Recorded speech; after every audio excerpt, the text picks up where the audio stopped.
Here's a very cool car that just arrived at my shop. It's a 1992 Ferrari F40. This car is one of my favorite supercars. I mean, I think that there are other cars that are faster. I think there are other cars that perform better. But there's a reason why I like this car. And the main reason is, I mean, it sounds crazy, but it's one of the last cars that can really, really hurt you. To people who find that crazy, the idea of this is the fact that this car is pre-driver aids as far as traction control, as far as ABS, as far as any of that stuff. This is a V8 car with twin turbos, and that's about it. In the 90s, Ferrari was experimenting with carbon Kevlar. So this body is a lightweight body built, bonded to a chassis. So they were able to lighten it up even further. It still has a certain amount of a steel chassis backbone, but it still also has a lot of bonded members. And the whole body itself is a Kevlar composite weave, early carbon fiber. I mean, everything now is just basically carbon fiber, but this is an earlier version of it, which Ferrari then put into a street car like the F40. The other thing I really love about this car is that it is very brutal looking. I tell people all the time, there is nothing on the road that you will ever be mistaken for in an F40. It doesn't look like anything else. It has pop-up headlights from the 90s, has that pop-up headlight look, but the ducts, the angularity of it, the way the air intakes are, the early plexiglass cover. I mean, this is one of the earliest where you can actually see the engine from the back of the car, and this crazy tall wing just to get more downforce and to get it out of the slipstream of the car, and this big flat back tail. There is nothing cooler, perhaps, I mean, just short of being inside of an F40 than being behind it and watching flames shoot out of this tailpipe, because one of the pipes that's coming out of there is the wastegate. So as you're on full boost and you're shifting, each time that wastegate pops open, you're getting some unburnt fuel and usually a little puff of flame. It is not a super sophisticated. It just goes and goes. I mean, it's just the turbos go in and it's metered a certain way and it runs, but it's not like a modern sports car where everything works perfectly and is docile. Although this car is relatively docile on the street, it's still very much so a fire-breathing dragon. The specs on it I can get you where it certainly holds its own, but today comparatively, if you want to talk about horsepower ratings, yeah, there are other cars that are more powerful and faster, but this car is still a real world fast. In other words, you can talk and bench race all day long and talk about how much yours is a tenth of a second faster, or 0 to 60 in 2.9 seconds, 2.8 seconds, 2.5 seconds, 2 seconds. But that's just, to me, bench racing. I mean, this car is still very, very fast and scary enough to the point where, like, if you really keep your foot in it, you really need to have some guts, because this car will get away from you in a heartbeat. And honestly, the driver's aids that help save you, this car doesn't have. So you really do need to have a little bit of restraint. It's not just like, you can get in a modern car now and just mash the gas and all the electronics will take care of it. This is kind of like, no, if you don't know what you're doing, you're going to hurt yourself. So it's a little bit cooler, I think, to have it. The gauge package and everything else inside, very, very basic. Not much to it. I mean, it's a very basic interior. I mean, you could see the Kevlar weave that's in here. This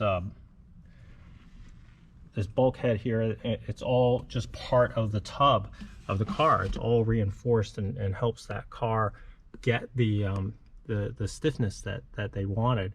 But not much else in here. I mean, it does have air conditioning. Yes, they put air conditioning in these cars, and you know, 2 buckets. But that's really about it. No radio, no nothing. I mean, just pretty basic. You know, wind up windows, and just even a pull strap just to get the door open. No door handles and all that stuff. But that's race car. That's just what it is. And I think that when you look at this car, that's what's so neat about it. It really is just meant to be you know, a purpose-built car for going fast.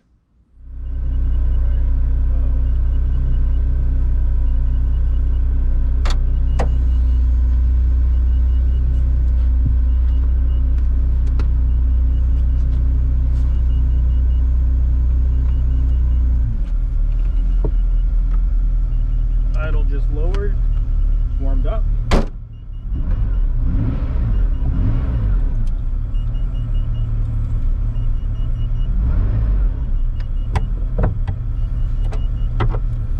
Here we go.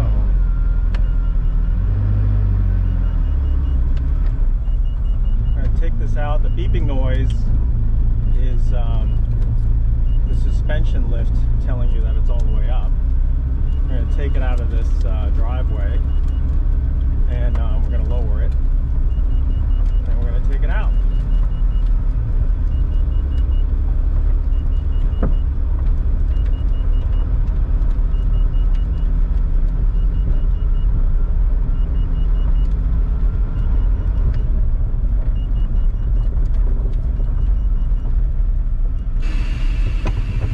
That lowers it all the way down to the ground. Beeping stopped, ready to go.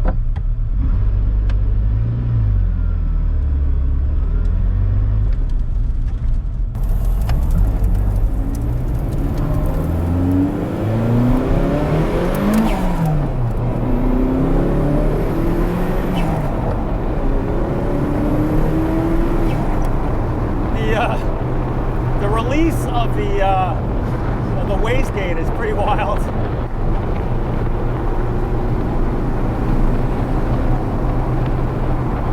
But it has this like brutal push. I mean, I know they're faster cars, but I don't know. It's like, it's just to hear it pushing on you, it's pretty wild.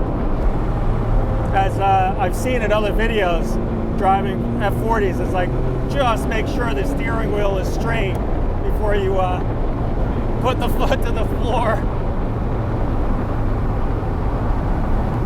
But you definitely feel how lightweight it is. I mean, it just, the you know, how tight that is, the steering wheel, it's just, you definitely feel it. It just feels like such a lightweight car, very responsive. I mean, that's the thing, it's like, not only is it got 470 some odd horsepower, it's got the, you know, the lightweight feeling to it, so not really moving a lot of weight. You can get a lot more horsepower in a car, but if you're dragging all that weight, it kind of negates it.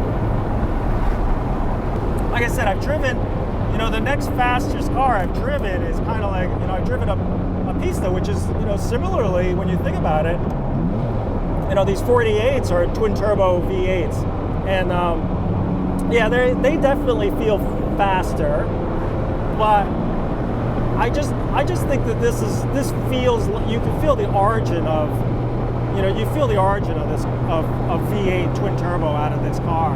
You know, I definitely feel like, you know, yes, the Pista is more explosively faster, but you know, this is where it all started.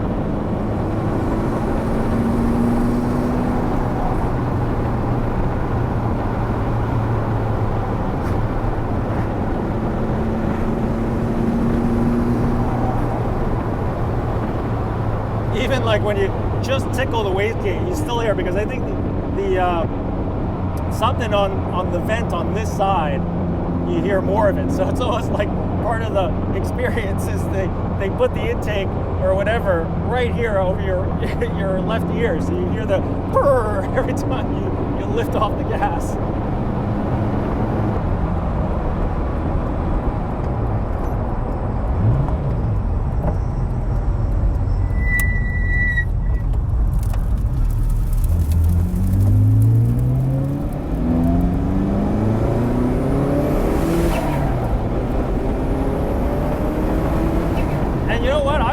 dare. I mean, I'm going up to 6,000 RPM. This thing redlines at 7,500. It's almost like as it really, we haven't even pushed it. I mean, I'm not going to. It's not my car. I really appreciate the owner letting me drive this car. But I tell you, it's like, it just, when this thing starts to take off, if it starts to take off, it's unbelievable. So it's like almost like I can't even keep my foot in it because it just like starts to explode. Like right there, I went to 6. And I can't believe how explosive it is. I mean, I'm not even, I can't, it's like, it scares. I'm gonna admit, I'm scared. You know, it's like one of these things where I have the guts to keep it in, because it was starting to, at 6,000, it's starting to just take off. Can I leave my foot in for another 1,000 to 1,500 revs, because it's just gonna explode? I mean, like, Jesus Christ. You know, just like, yeah, I mean, it's like, the owners of these cars, you start to understand how they get away from themselves, because you start getting comfortable with a car like this, and you start saying, oh, well, let's see what it'll do. Let's see what she'll do at 6,500, 7,000 RPM. And holy crap, because I could feel the turbos starting to spool up, and they're starting to take off past 6,500, 6,500 RPM. And it's getting almost exponentially faster. So yeah, it's pretty wild. Pretty wild. Because I know myself. I'm keeping myself under control, because every time I see a straightaway, it's like, oh, let's try it here. And I'm thinking, it's like, Tom, slow down. You know, let's bring this car back in one piece. But it is so like tantalizing to want to just start tickling this thing at 65, 7,000, 7,500 RPM just to see what'll happen. But it's definitely a different deal. And again, everything's subjective. I kind of think back to my experiences with a modern V8, like the 288 Pista, and I think like the power delivery on that car was definitely more linear. And, you know, they don't make it so that it's not exciting, but I don't know. It didn't scare us. It's like it didn't seem like it was gonna just. It's like, whoa, you know. It's like, wow. By the time it got up that fast, it just starts to feel like it's getting out of your hands, like it's gonna jump out of your hands.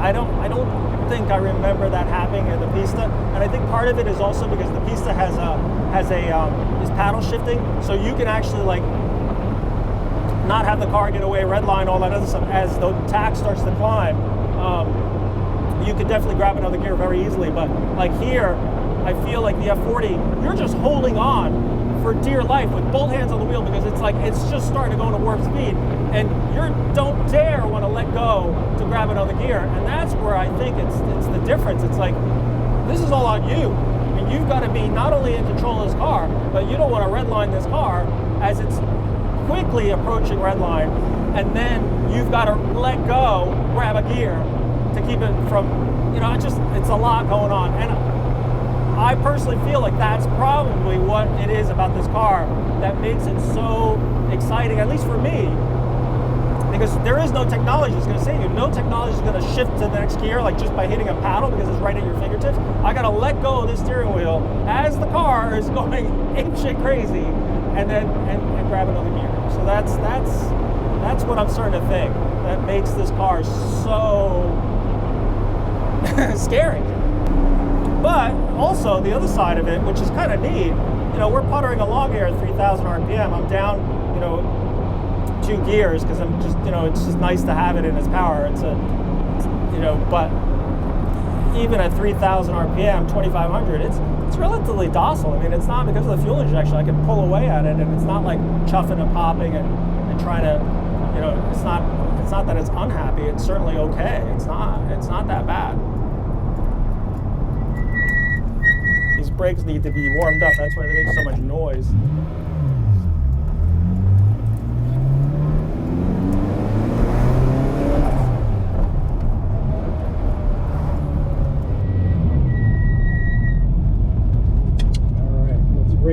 suspension. Yeah, these brakes are noisy. Alright, so hit that.